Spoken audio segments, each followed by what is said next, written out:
This is Tiffany Henderson, and you're listening to the Studio Success Formula podcast. Welcome to the Studio Success Formula podcast, the business school for dance studio owners. And now for your host, Clint Salter. Hey there, studio owners. It's Clint Salter from Studio Success Formula, and thank you for joining us.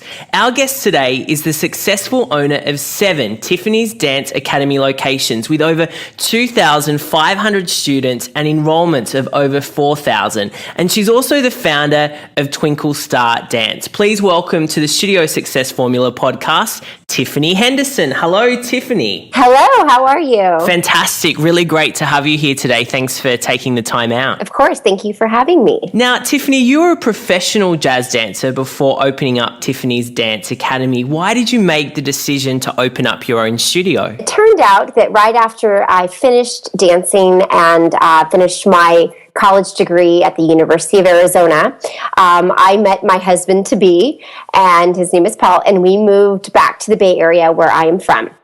And at the time that we moved back, it was January, basically mid-dance season for us here in the U.S.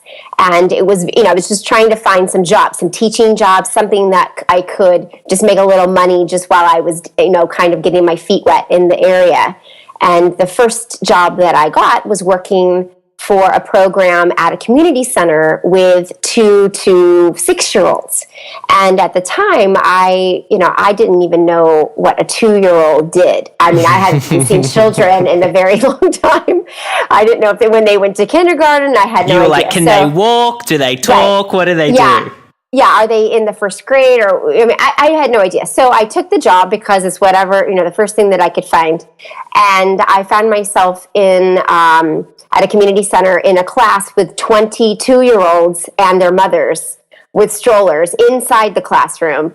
And I'm thinking, what in the world am I going to do? So, but, long story short, I made that job work and actually ended up really, really loving that, and found, kind of created my own program there and found a nice balance between structure and fun for the babies.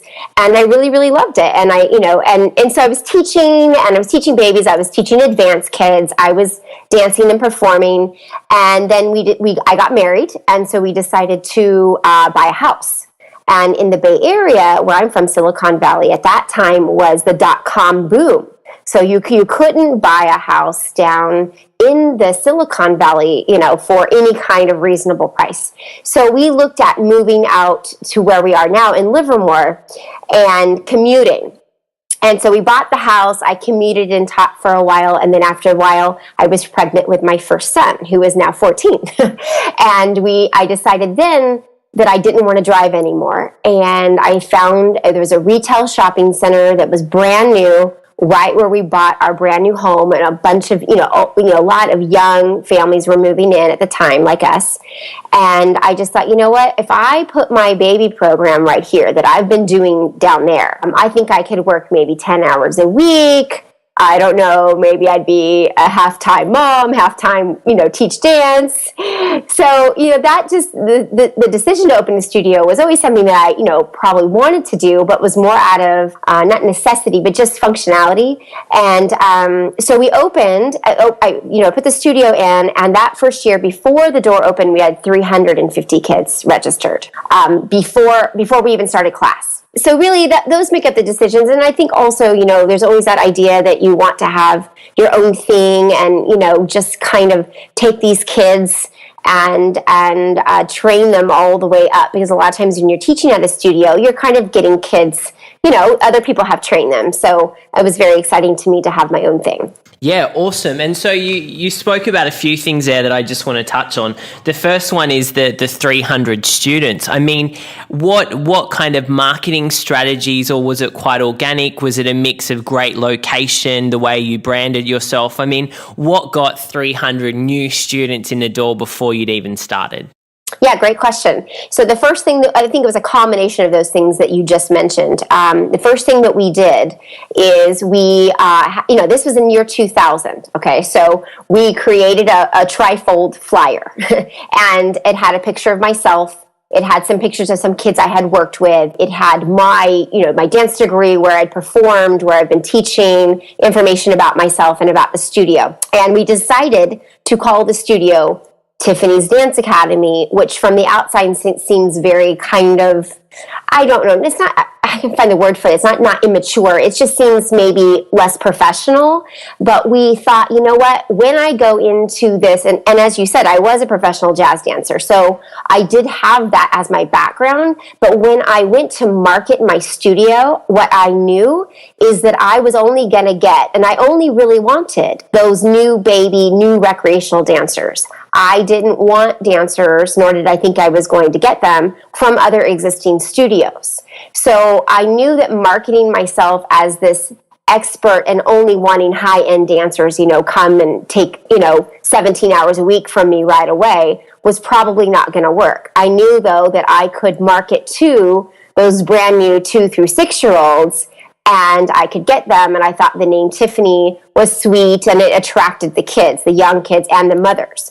So we did the trifold, we made the name, and then that mailed to about 2,000 homes in the area. And then I just sat home, because at the time, the studio was being built, the center was, and I just answered the phone. And I don't think anybody else is as enthusiastic about your business as you are, the studio owner.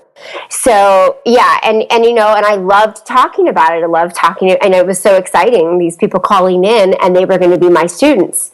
So I would take as long as it took on the phone with each parent to get them registered or give them information. I wasn't hurried to get them off the phone, and I would make connections and ask them lots of questions, because I honestly did care about what they had to say. So that's what we did. And I sat home and I registered them that way. And then also I put, and this sounds funny, but this is the organic part, I put a table in front. There's a picture of me sitting at a table, like, a plastic folding table in front of the space, because the space, I couldn't occupy the space yet because they were still building the center, with pink balloons, and my son Jack, who was like 5 months old. And I sat there.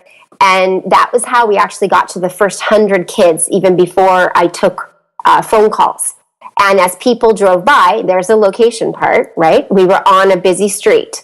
So we paid a little bit more, a lot more, a third more in our rent because of that drive-by traffic.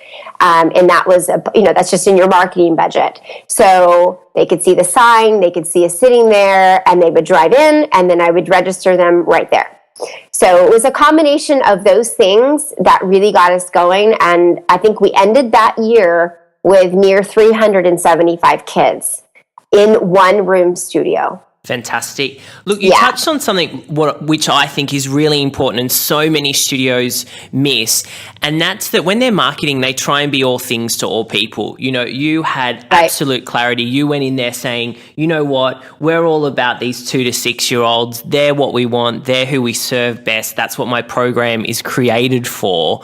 I mean, do you think that played a big part in getting those students in the door, rather than saying we are your everyday dance studio that takes 2-year-olds to 22-year-olds?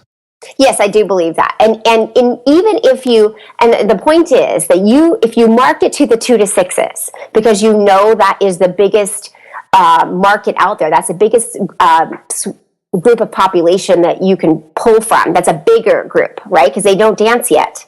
They don't dance anywhere yet. That doesn't mean that then you can't take those kids and grow them into professional dancers. And we have done that. I knew inside, I know how to take these dancers and make them something, but I don't necessarily have to tell the parent that I plan on taking their 2-year-old to a college dance level. No, that would scare a lot of them, especially if it's if they've got that recreation kind of mindset going on as well. Mm-hmm. Exactly. So I think that sometimes a studio owner might get afraid that if they don't sort of talk about these other programs that they have, that nobody will know about it and they won't think it's a good studio. And that's not the case, because it's more of an ego thing, I think, at that point. So if you know what you can do with the kids, the minute that they come in the door and they're with you, you can have them forever. And then now you have trained them the way that you want them to take class, the way that you want them to be a customer, the way you want them to be a family at your studio with your policies, your procedures, all the way up. Because when you do get those kids, if you market to the competitive dancer that maybe has been at their studio for 4 or 5 years, and you're the new studio that opens up, there's a lot of people, well, not a lot, there's low-hanging fruit, basically, at the other places that are always going to be unhappy. And guess what's going to happen? You're going to attract those people. And those people are going to come to your studio your first year and ruin your life, in a sense. Because and as we're talking about this, yes, I marketed to those young students, but guess what? I still got those kids from the competitive places. I still got them anyway. And I will tell you that if I knew what I know now, because you don't ever want to turn a student away. If someone says, I'm 11 years old and I want to come to your studio and I've been dancing at this other studio, but it's just not working out for us, it's hard to say no thank you.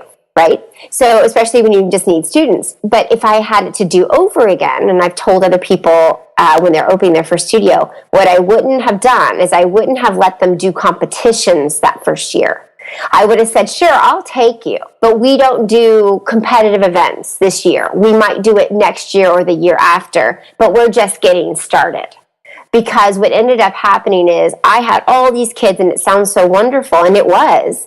But then I had 20 kids, just 20, like less than 1% of the whole population that made that year, or those first few years really, really difficult because they were always going to be unhappy. And so I learned quickly that those 20 kids were taking 90% of my time.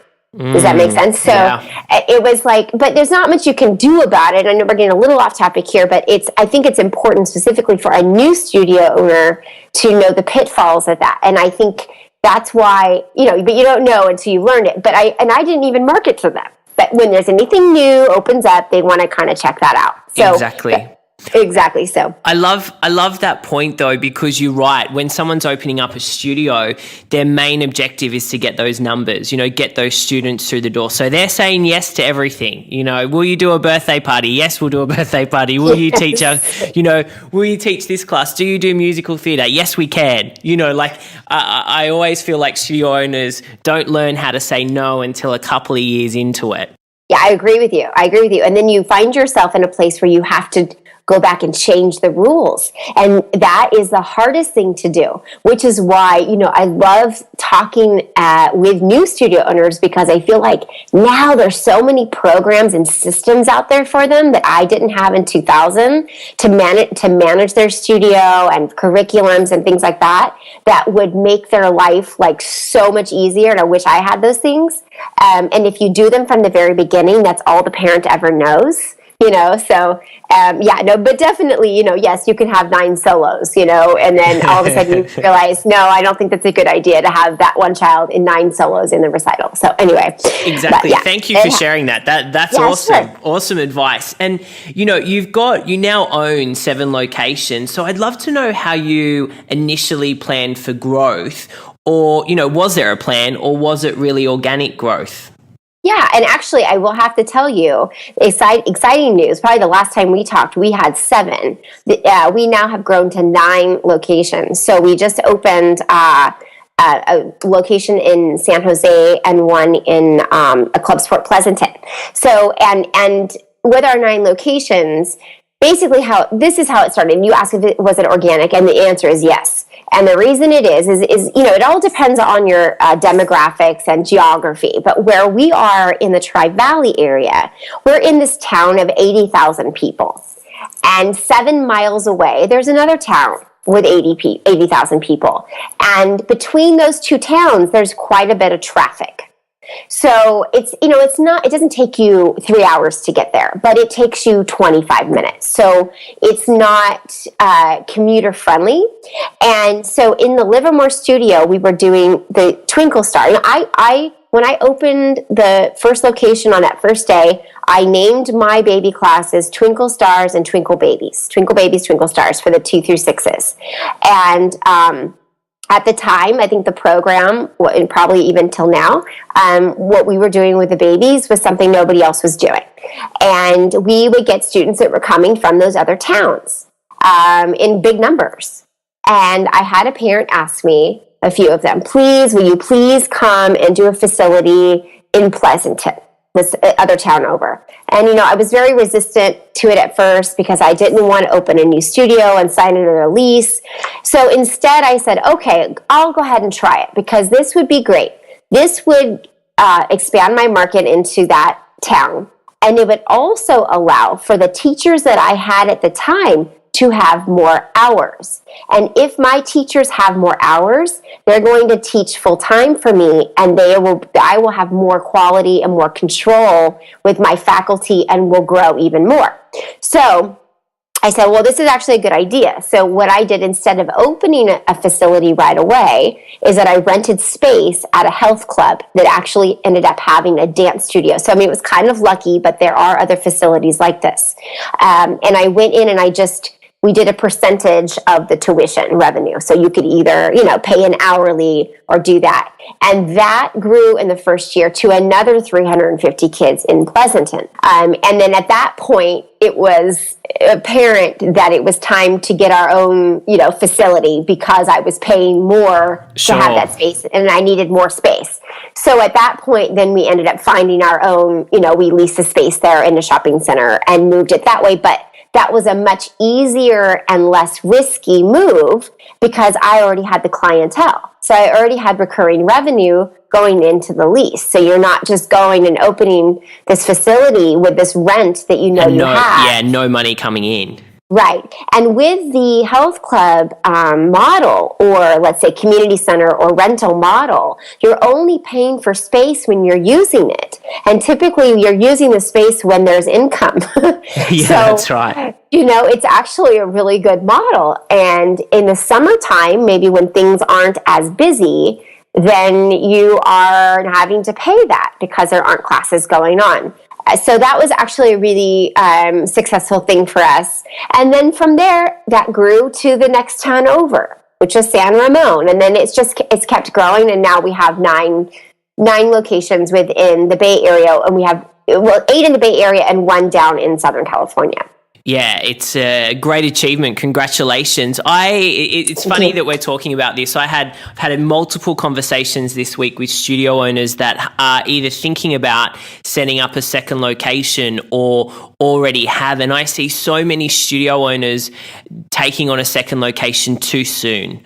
That their systems, their processes, their programs aren't in place at their foundation. The first one that they've started, they're not at, even 80%, 70, 80% with their class capacities. And they think that it's going to be easier by jumping into a new location. What advice do you have for studio owners that are potentially looking at a second location? Yeah, I think the first question I would ask would be why. I think that, I know just in if you look at it this way, the one thing I know now after having 9 locations is I've learned a lot about what makes money. And I know that we do this business to make money. We all have to earn a living. And I know what grows dancers. And there's somewhere in between that is a nice match. But when you take on that second location, you're doubling your expenses and you're also you need to also have doubly. You have to have staff and teachers that are as great at that one location as the second. So now you've doubled your expenses and now you've also put your resources in kind of a, not a bind, I'm looking for the word, but you've limited your resources now and so I would look at, like you said, you look at your first location, you go, okay, are we maxed out here? Are we maxed out? Is there a reason to go into this next town? Are the people in the next town not coming to us for what reason? Is there a reason that they don't come to us? Because if you are getting, and I will tell you this for sure, we had 200 Pleasanton kids coming to Livermore. And when we opened Pleasanton, those 200 kids went to Pleasanton. Well, that's great, except for now I'm paying 2 rents on what I used to pay 1 rent on all those students. So my advice is well, first of all, you've got to have whatever product you have to be able to duplicate it. So if your product is a studio owner and her teaching or his teaching style, and that's really the draw, or if it's this one teacher or that one teacher, and that's what makes it very popular, then you have to make sure that you've got enough staff that can do the same thing in the next location. And because a lot of times you can be successful in one location, it's because of the teacher. But unless that teacher can be in both places, then that success is not going to carry over to the second location. So you have to have an abundance of really, really awesome teachers that you know need hours. And then that can work really nicely. And the other thing you need is a curriculum. You need to be able to control the quality. So like with me, with my baby program, it was on video and it had a syllabus and all that good stuff. So I could say, okay, I can plug this in over here and I know exactly the quality that those dancers are going to get. So I know that it will work. But a lot of times, if it's one teacher, a lot of what we do is in our own minds. It's in our minds, in our body, and it's hard to get that out so that we can replicate it. Does that make sense? 100%.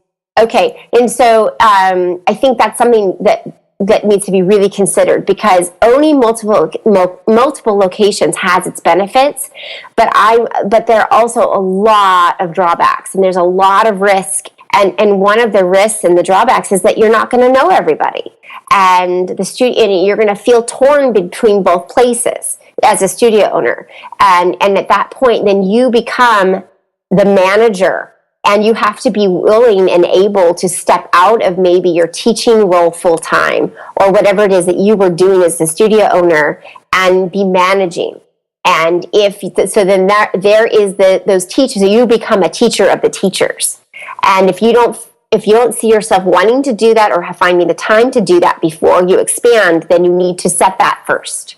And, start hiring your teachers and getting them all trained before then you expand your expenses, increase your expenses to the next location. Because the one thing I do know is that the biggest moneymaker and out of all the models is a 1-room studio with 500 kids. That's right. Because it's happened, and I will tell you that it is, if you want to just talk money and profit, that is your most profitable thing. We had a studio that had actually about 550 kids in a 1-room studio that came weekly.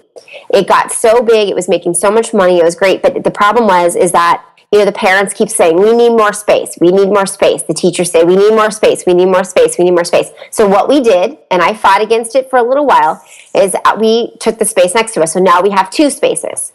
Well, guess what we just did? We doubled our expenses. We would have to double our student base in order to stay at the same profit margin, the same profit each month. And guess what now? We make half of what we used to make. But the students are now able to take more classes. So there is your balance. A lot of times in this business, you're balancing training, education, training dancers, what's best for them, and what's best for the financial stability of your studio. And those are the 2 things I think we're always weighing, which one is more important, or are they both important, and what's important to us as a studio owner. So, there's a lot to consider with that second location, but I think you just, like you said, they've got to have all those systems in place, and there are plenty of ways to expand without leasing a space or buying something or really, really getting locked in. And that's that health club or the rental situation, and test the market. Go into a Pilates studio that maybe doesn't run, or a yoga studio that doesn't run all the time. They don't run mornings. I don't know. There's a lot of different ways you can look at this. And just put on a Saturday morning for babies and see what happens. Yeah. But make sure you have the teacher first. And then test it, see how it goes, and then maybe see how that feels and how to communicate, with those parents. Because that's the other thing, and I hope I'm not going too long on this question. But no, not at all. okay, that's the other thing that really is difficult and challenging is the communication between the two locations. You've got to make sure that now you have someone in that other location that's giving, like the front desk person or somebody that can communicate with those parents over there. So now you need another office person. And now that office person needs to be able to communicate back to the other location. So maybe you need a phone system. And what kind of studio management software are you using? Because if you're using one that's not web-based and it's not connected to anything else, you've got to upgrade that to something like Studio Director or Jackrabbit that then is web-based and can have multiple portals being used at the same time so that you can talk to each other. So those are the things that I think that, need to be researched first, and then maybe just test the market. That would be my advice. Excellent advice. I love it, Tiffany. You talked a bit about the numbers, and I want to ask you, how important is knowing the numbers as a studio owner? I mean, we deal with this daily. We do a lot of training with studio owners about, knowing their numbers. How important has it been for you in growing your business?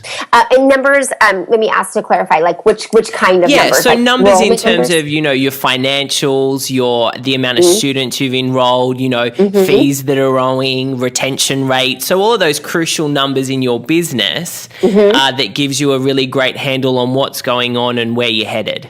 Yeah, no, I think that's probably number one. I mean, every day, I would say 6 or 7 times a day, I check enrollment numbers at my desk at every location that we have. And I can do that in 3 minutes with the systems that we have.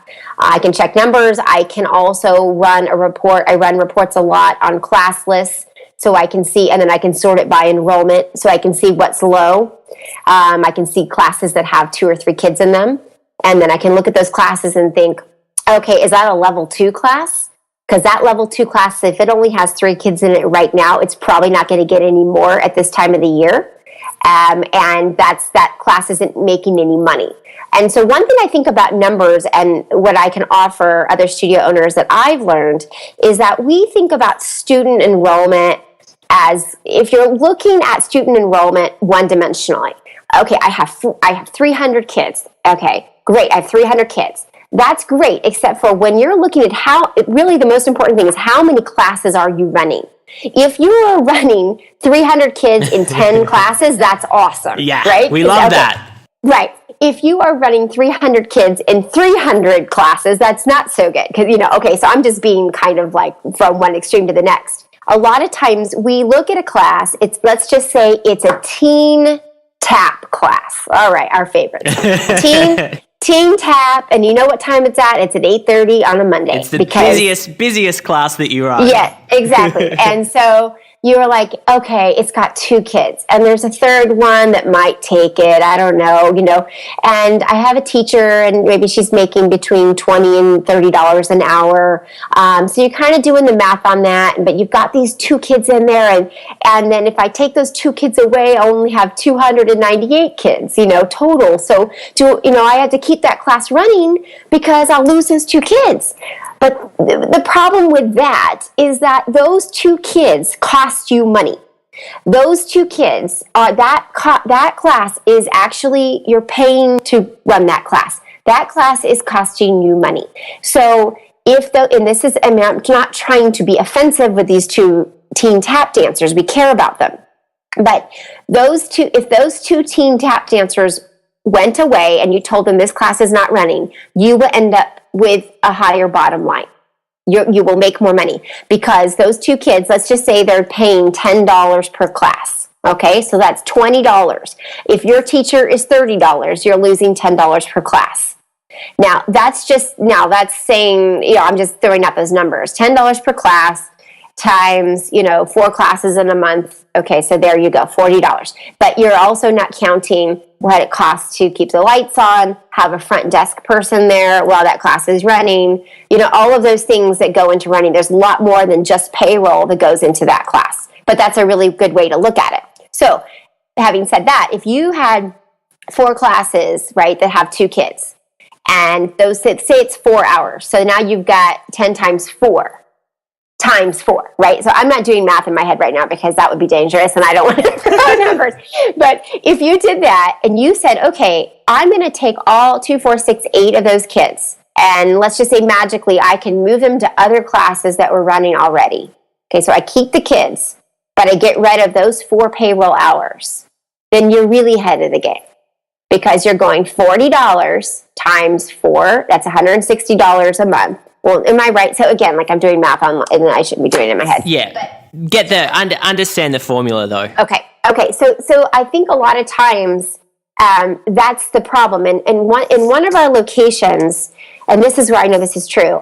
One of our locations, South San Francisco location, we actually ended up buying that location. It was in existence for 56 years, and it was a big location. So when we bought it, it was like, maybe 300 kids, but, we're looking at 4 rooms running at the same time.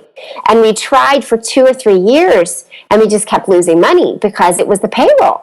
There wasn't enough. And when you looked at it, you're like, okay, there's 6 kids in one and 7 in the other, but it just wasn't cutting it. And I wasn't working there. So if the studio owner isn't working there at all, then none of those payroll hours is paying myself. Okay, so all of these facilities that I have to make money independently of me. And so I looked at it and one day we were deciding whether to close it or keep it open because we just keep losing money.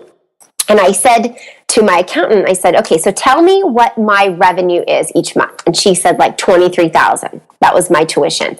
And I said, okay, so instead of trying to get more students right now, because maybe we're in November, or we're in February, something like that. Let me see if I can figure out how to just keep more of that money. How can I keep more of $23,000? Because I know that's what's coming in.